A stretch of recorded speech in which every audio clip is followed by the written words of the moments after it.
किती चुकल्या गर्विष्ठ माना याचं शिवमंदिर आहे. येथे महाराजांचा शिवराज्याभिषेक सोहळा 6 जून 1674 ला आपले राजे छत्रपती झाले.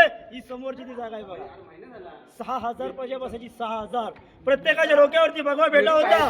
राजे सकाळी पहाटे आपले देवदर्शन करत असताना, राजे या नगरखान्यातून आतमध्ये येत असताना कल्पना करा इथे 6000 प्रजा समोर राजांचं 32 मनाचं सिंहासन होतं. एक मन 40 किलो 1280 किलो वजनाचं सिंहासन होतं. कल्पना करा, लाईट नसल्यामुळे त्या स्मशानीच्या उजेडामध्ये ती बसलेली 6000 प्रजा त्या भगव्या पेट्यामध्ये आणि त्या स्मशानीच्या उजेडामध्ये त्या काळचा वैभव जणू रायगड किल्ला सोन्याने म्हटल्यासारखं वाटत असेल असं त्या काळचं वैभव होतं. तिथून समोर राजांचं या नगरखान्यातून राजाची पावलं आतमध्ये पडत असतात. या नगरखान्यावरती नगाऱ्या सराई चौघड्या नगाऱ्या वाजतायत. राजे कोणत्याही देवाला विसरले नव्हते.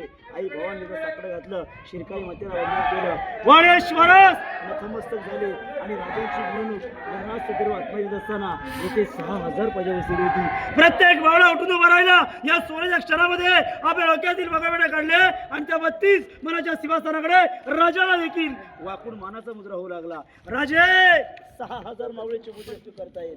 राजांची एक नजर त्या 32 मनाच्या सिंहासनावरती गेली. या सुवर्णाच्या क्षणामध्ये या बसलेल्या त्या स्मशानीच्या उजेडामध्ये राजांची नजर गेली. पण याच स्मशानीच्या उजेडामध्ये या आनंदाच्या सोहळ्यामध्ये काही विधवा स्त्रिया महाराजांना बघायला भेटल्या आणि त्या विधवा स्त्रीकडे पाहिलं आणि राजांचं अंतर भरून आलं होतं. हा दिवस आनंदाचा. या आनंदाच्या क्षणामध्ये राजांचं अंतर भरण्याचं कारण एवढंच होतं, ज्या जीवाभावाच्या मावळ्यांवरती हे हिंदवी स्वराज्य आम्ही उभं केलं होतं, ज्या वीरांवरती या हिंदवी स्वराज्याचं स्वप्न उभं केलं होतं, त्यातला वीर मावळा या दरबारामध्ये महाराजांना कुठेही बघायला भेटत नव्हता. त्या सिंहासनाच्या पहिल्या चढत्याला कोपऱ्याच्या आईला नक्की म्हटले असेल, आऊसाहेब सिंहासनाची पहिली पायरी चढतोय, आम्हाच मावळे म्हणणारे. राजा लाख मेलं तरी चालतील, माझा लाखाचा पोशिंदा जगला पाहिजे असा म्हणणारा माझा बाजी कुठे स्वराच्या क्षणामध्ये दिसत नाहीये. आधी लगीन कोंडाण्याचं आणि मग माझ्या रायबाचा असा म्हणणारा ताना कोणी दिसत नाही. तो नुकताच मालेला प्रतापराव गुजर अरे होता जीवा वाचला शिवा अशा असंख्य वीराचे राजे नाव घेत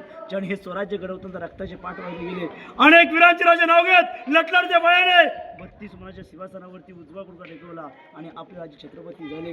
राजांच्या अंगावरती सुवर्ण छत्रपकाला गेला. 1000 मावऱ्या उधळल्या गेल्या आणि याच दरबारात एक ललकारी दिली गेली. ललकारी मी देणार आहे माझ्या वाटून जोराने एकदा जय बोलायचंय.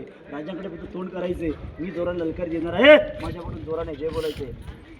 महाराज प्रौढ प्रताप पुरंदर क्षत्रिय कुलावतांस सिंहासनाधीश्वर महाराजा धीराज जिजाऊंचा सुपुत्र भोसले कुलदीप श्रीमंत योगी श्री श्री श्री छत्रपती शिवाजी महाराज की जय. धर्मवीर छत्रपती संभाजी महाराज की जय. राष्ट्रमाता राजमाता जिजाऊ साहेबांचा विजय असो. हर हर महादेव. भारत माता की जय.